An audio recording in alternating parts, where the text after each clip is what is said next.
ça doit sonner exactement comme ça. Ensuite, il faut le laisser fondre dans la bouche. J'en mange probablement depuis que je suis bébé. J'ai toujours été accompagné par ce produit tout au long de ma vie.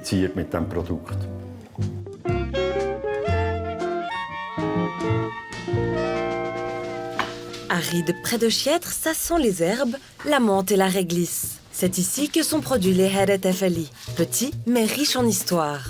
Aujourd'hui, c'est Roger Meder qui sert de moteur à cet artisanat.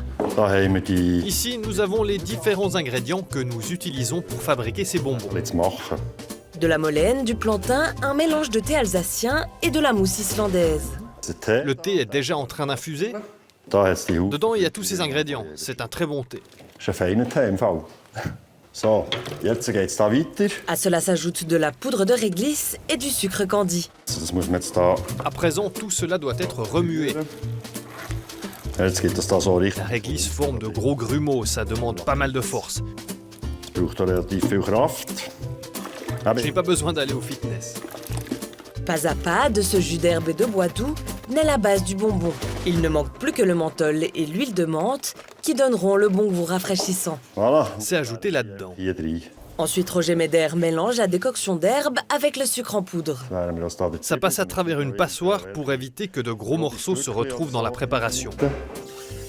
Maintenant, nous passons aux choses sérieuses. C'est pourquoi ça sent si bon. Je dis toujours que quand on fait ces bonbons, c'est comme un oasis de bien-être. C'est comme ça que ça sent. Roger Meder s'occupe depuis 3 ans de la production des bonbons aux herbes. Ceci en plus de son emploi à 100%. Selon lui, un équilibre parfait. C'est comme le jogging pour certaines personnes. C'est une occupation qui permet de se vider la tête. Ça me fait du bien.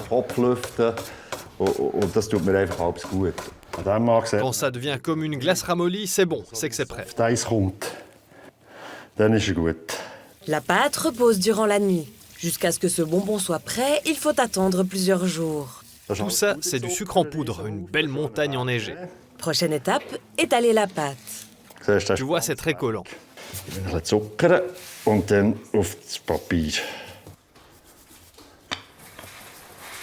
Cela a l'air facile, mais demande de l'entraînement, de la sensibilité et de la patience. La recette n'a pas changé depuis plus de 90 ans. Ce bonbon est produit et vendu depuis 1933. Dr Schmalz a inventé la recette. Il était pharmacien et docteur à Chiètre.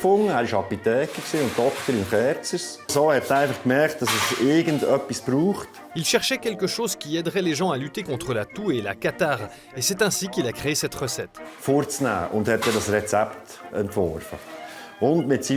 Il a produit cela avec son voisin, le boulanger Herre.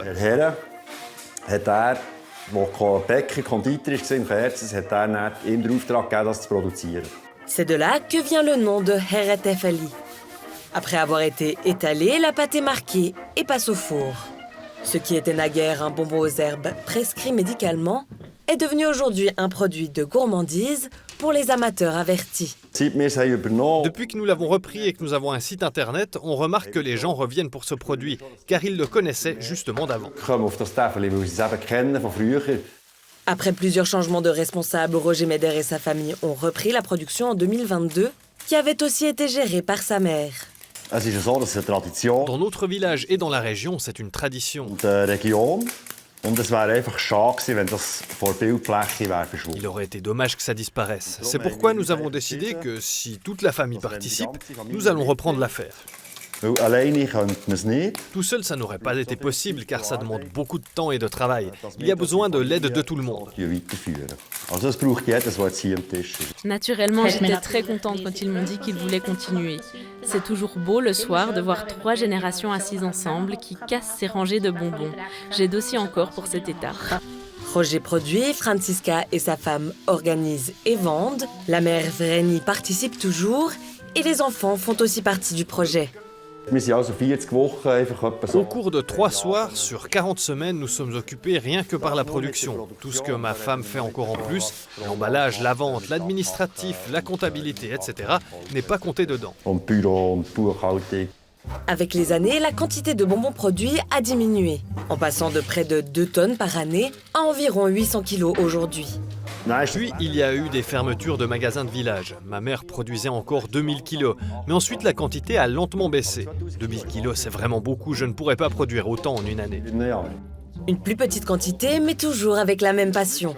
Et grâce à de nouveaux magasins et la vente en ligne, de plus en plus de monde revient vers ce goût familier. Si la demande pour ces bonbons continuait de croître, il faudrait trouver des solutions pour leur production.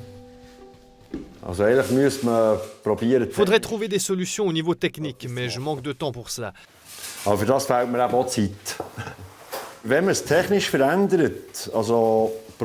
Si on change la production au niveau technique, ce qui d'après moi est faisable, le bonbon doit toujours rester le même. Il ne doit pas changer d'1 millimètre, sinon ce ne serait simplement plus un Herretafeli. Ganz einfach. So, jetzt sind die Täfelchen fertig. Ah, sie sind schön gekommen. Tipptopp. Das ist immer eine Freude, wenn man sieht, dass sie gut sind gekommen. De la nostalgie, mais surtout de la qualité.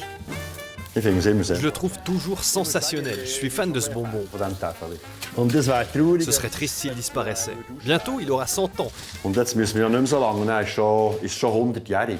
Ich könnte mir vorstellen... Je pourrais m'imaginer que nous continuions à faire ça une fois à la retraite. J'aurais plus de temps et c'est un bon hobby. Und dann habe ich ein bisschen mehr Zeit und dann ist das ein gäbiges Hobby. Statt nichts machen. C'est toujours mieux que de ne rien faire. Il faudrait que je trouve quelqu'un à qui passer le flambeau, et ça, je crois que ça devrait être possible. Das müsste schon sein. Le Herretafeli n'est pas qu'un bonbon contre la toux. Il fait aussi le lien entre plusieurs générations de la famille Meder. Petit, fort en goût et avec un horizon vers 2033. Année où ce bonbon traditionnel deviendra centenaire.